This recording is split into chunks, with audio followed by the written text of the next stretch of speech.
In the winter of 1892, a fire tore through a hotel in New Hampshire. The owner barely escaped with his life, but the thing he grieved for wasn't the building, it was a manuscript. Years of work burned to ash in a few minutes, along with almost everything else he owned. That man was Orison Swett Marden, and the book he lost that night, then rewrote from memory in a bare rented room with almost nothing left, went on to sell millions of copies, get quoted by presidents, and directly inspire the most famous self-help book ever written, Think and Grow Rich. You've probably never heard of it. Today it's almost completely forgotten, even though Andrew Carnegie, John D. Rockefeller, and Theodore Roosevelt all read and admired it. We're going to fix that. Not just the story of the man who wrote it, but what's actually inside the book itself, because the ideas in it are still strange, still useful, and still almost nobody is talking about them. Marden earned the right to write a book about pushing through hardship, because he lived it first. He was 3 years old when his mother died. His father, a farmer and trapper, died from an injury in the woods when Orison was only 7. With no parents and no money, he was bound out to other families, essentially handed over as unpaid labor in exchange for room and board. He worked long days, went hungry, and got almost no schooling. Then in his mid-teens, he found a battered, half-ruined book nobody wanted, tucked away in the attic of one of these homes. It was called Self-Help by a Scottish writer named Samuel Smiles. It was the first time anyone had told him, even secondhand through a stranger's pages, that a poor boy with no advantages could still build a life through sheer persistence. He read it until it fell apart. Decades later, he'd write the book that did for millions of readers exactly what that one battered book had done for him. By the early 1890s, Marden had already built a small business empire, including that hotel in New Hampshire, and had already written the first draft of his book once. Then came the fire. Most people, having lost a business and a manuscript in the same night, would have stopped there. Marden didn't.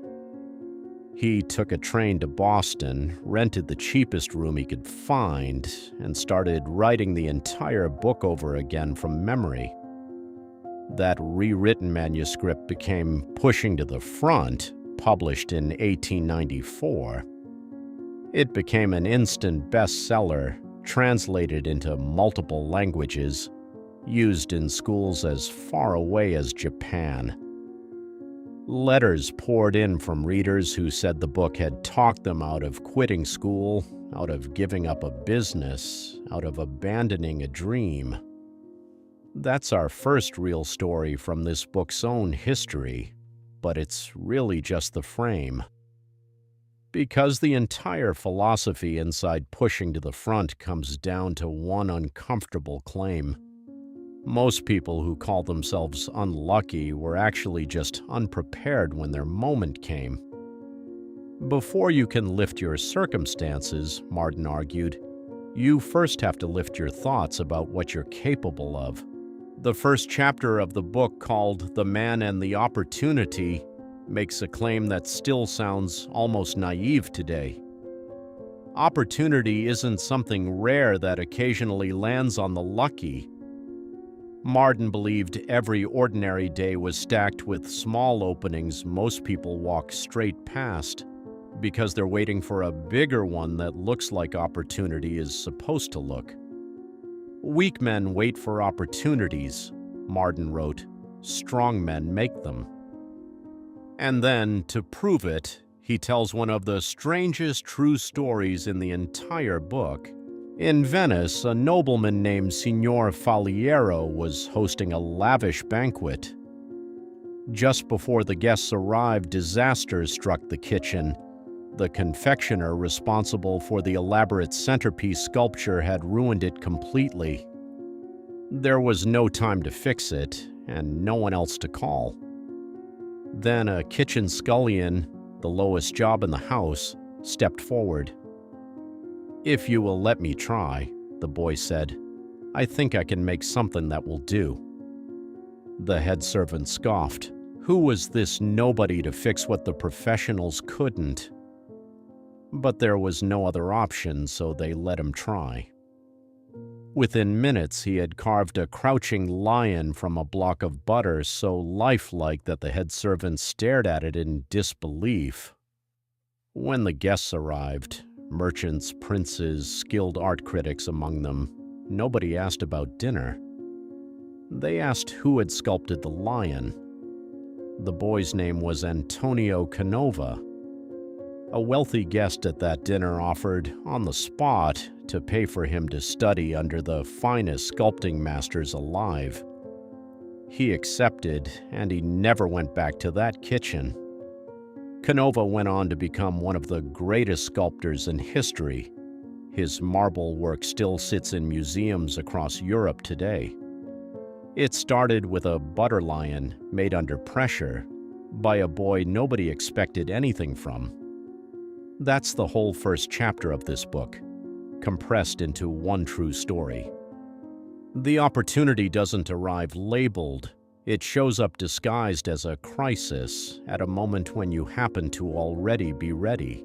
The book's second chapter is bluntly titled "Wanted a Man," and it argues something that still lands as a quiet challenge.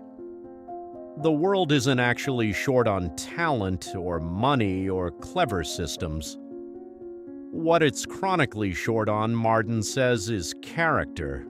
People who do what they say, keep appointments, and hold their word as a priceless thing, regardless of who's watching. It's a strange thing to build a bestseller around. Not a technique, not a trick, just the old-fashioned idea that being trustworthy is itself a competitive advantage. But it's also, Marden would argue, the one asset nobody can take from you once you've built it. One of the longest chapters in the book is called Boys with No Chance, and it's full of stories Marden clearly chose because they mirrored his own childhood. Here's one of the best of them. At a children's party in Denmark, a group of wealthy children were mocking the poor kids in town, specifically anyone whose last name ended in the common Danish suffix sen, which marked them as lower class. A poor boy peeking through the crack of that door, his own name ending in sen, had no penny to his name and no reason to expect anything different. Years later, some of those same party guests, now grown, visited a magnificent house filled with priceless art.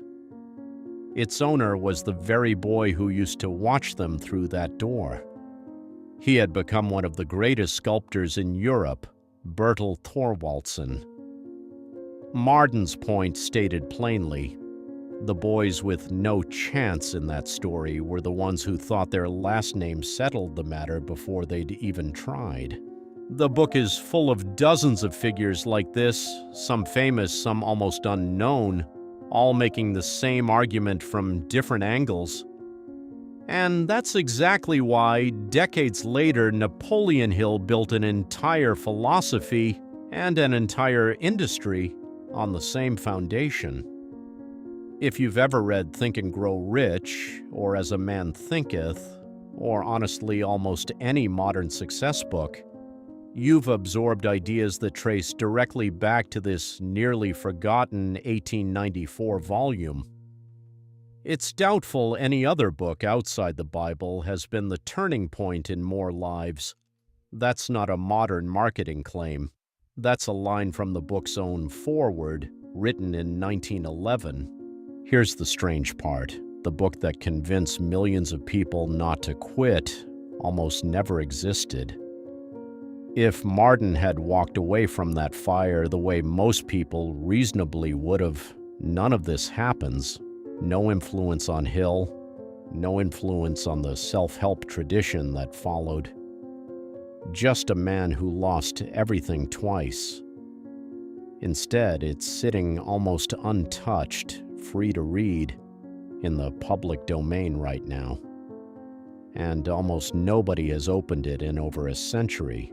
If a story like this, a forgotten book, a near disaster, an idea that quietly shaped an entire industry, is the kind of thing you want more of, that's exactly what this channel is about.